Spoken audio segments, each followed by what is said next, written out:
Well, the environmental agency is now saying that chemtrails are not a real thing. They're calling this a conspiracy theory. Here is now, according to this new report on the EPA website, where they say that chemtrails is a term that some people use to inaccurately claim that contrails are the result of routine air traffic and are intentionally releasing dangerous chemicals into the atmosphere. Here is where you can find that on that government website. No chemtrails, they're saying. It's only contrails, which is normal condensation from airplanes, they say.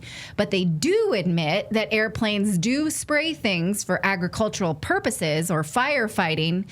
What about weather manipulation, though? They say they don't know anything about that. The federal government, not aware. Well, this doesn't add up for many, many reasons, one of which is that we've seen permits for weather modification. We know that that happens through all sorts of legitimate sources. Anna Matson is an independent journalist and the host of If People Only Knew, the podcast. She's been following us, so she joins us to discuss. So what do you think of this absolute burying of what are legitimate concerns? Well, first, thanks for having me on. And second, when I first saw the announcement that we're releasing all this information, I was so excited to go dig in. And I should have known better that, can't get too excited about what the government's doing. So they actually released two different pages. I believe it was like epa.gov/contrails and epa.gov/geoengineering. And they are playing word games with us because on one hand, they say, no, there's no chemtrails, you silly goose, okay? And then they go on to say that there's no such thing as geoengineering. Government's never been a part of it. We're not aware of anything, nothing. But then they do actually admit that there is weather modification going on, but they only say that they know of one company doing it. And then they talk about cloud seeding. And they're like, yes, 9 different states do cloud seeding, and we're very well aware of that. So they're just playing games with us. If it looks like a duck, quacks like a duck, it's a duck. If you are spraying chemicals in the air to change the weather, that it's weather modification, geoengineering, whatever have you. It's a pure gaslighting, right? I mean, that's the way I see it. They're telling us that don't believe your lying eyes. So when campers, near what happened in Texas, were out in the forest and their tents are filled with like blue rainwater. Don't believe that. Nothing to see here. Don't pay attention. And they change these terms semantically. You have stratospheric aerosol injection, chemtrails, cloud seeding. To me, they're just playing semantic games here at the end of the day, and there's no government accountability for these companies. We saw what happened in Dubai when they overseeded the skies, and we know that the companies there that were responsible for it were wide-scale flooding as a result of that. So just like tweaking it a little bit can lead to widespread problems, but there doesn't seem to be any government accountability at all for this. Well, and what's interesting is as I was digging through those web pages that the EPA released, I went down this rabbit hole of, okay, they cited this, they sourced that, and it ended up I found a study about the silver iodide that they use when they cloud seed. And the study said that repeated cloud seeding can actually have damaging effects and prevent photosynthesis from happening. So this is what's crazy to me. I always say I'm a true environmentalist, not a fake one. So I actually want to protect the environment. And while people think that they're doing that by trying to make it rain, they're actually preventing plants from growing if they do it too much in one area. So, if we want to take care of the planet, which I think everyone does, we need to be smart about it. We need to stop playing God here.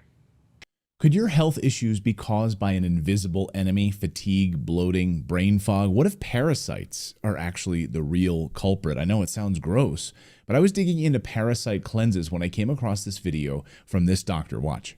What are the main differences between ivermectin and fenbendazole? These are two anti-pathogens used to treat parasitic infections and other similar types of conditions.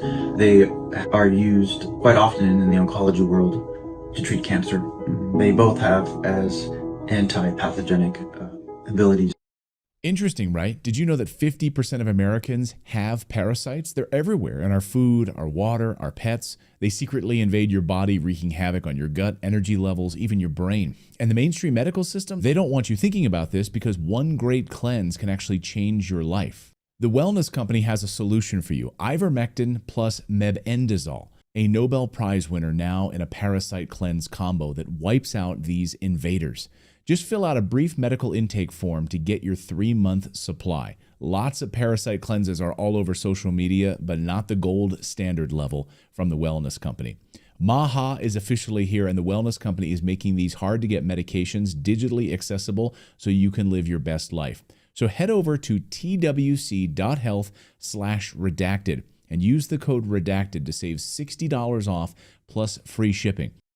Now, the problem is we see state by state, certain states are saying, well, we're going to introduce legislation to stop chemtrails and weather manipulation and what have you in our state.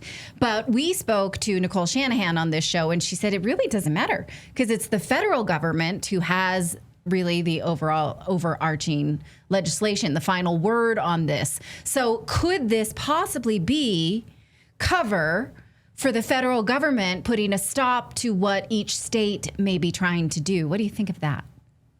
Well, I will say I just went to Florida. They banned geoengineering, and it looked like they were spraying the skies when I was there. Obviously, I talked to some pilots, and pilots do tell me that some of what we're seeing is probably a true contrail, but other things we're seeing are chemtrails. So all I know from my experience is that the last 2 years, I live in Michigan, the last 2 years, I was able to plant things actually in April outside. This year, I had to wait till the end of May. And our first nice week this year, we saw all the lines in the sky. I even saw 2 planes going by. One had a trail, one didn't. I don't know how you explain that. And then we had the coldest spring into summer we've had in years. So that's what I know. Now, I will say Marjorie Taylor Greene did just introduce a bill yesterday to prevent it even at the federal level. So that's where all of our eggs are right now in that. Even the text hasn't come out yet about that bill, but we'll see what happens with that. That's where the real change will happen. I love the idea that we're conspiracy theorists when you literally have Bill Gates on the record. You have the UK government on the record telling us they're trying to dim the sun. So screw you. I mean, telling us that we're conspiracy theorists. I mean, again, incredible book. Go back, read the book that I think is called The Year Without Summer. It's about the volcano that happened, I believe it was Indonesia. And all up and down the east coast of the United States at the time, we had widespread crop destruction. We had snow in the middle of summer in the United States because of a volcano in Indonesia. Like, you want to create famine, population control. You want to destroy our food supply, get rid of meat so that Bill Gates can start giving us his processed, man boob making fake processed, whatever it is, vegetable burger thing. I don't know what the hell it is. But, we're not conspiracy theorists. They're telling us this. We're just putting the pieces together. Are we not? No, I mean, the CEO of the company that was doing cloud seeding in Texas admitted that they were doing cloud seeding 2 days prior, but don't worry, it had nothing to do with the flood. So they're literally saying it. And this guy actually messaged me a few months ago, and he's like, okay, do you want to talk about it? No, you're telling me you've already admitted to the world that you are geoengineering, that you are putting harmful chemicals into our air. And a little bit off topic, but not really. I mean, there's been study after study of all these things, like even baby formula has been found to have arsenic and lead. Tampons have been found to have lead in them. And it's because of all the chemicals everywhere in our air, in our soil, in our water. And where does it come from? It comes from things like this, and we need to stop doing it. Yeah. I mean, the only thing I can think of when I read this website is no. Why? What is the motivation to lie to us? And I don't know.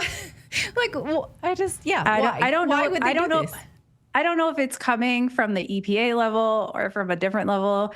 The EPA administrator very well might think that he gave us everything, but who knows who's actually pulling the strings. he seems like a genuine guy. I don't know him, Yeah. but I have followed the president's cabinet very closely.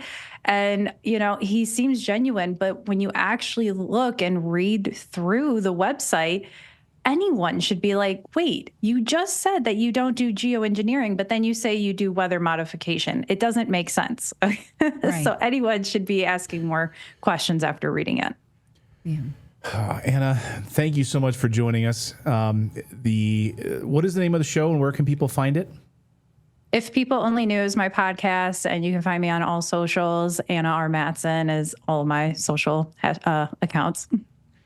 Thank you, Anna. Great to see you. Welcome to Thank the show. you. Really appreciate you sticking around. I know we had some back and forth tech issues, so I appreciate it.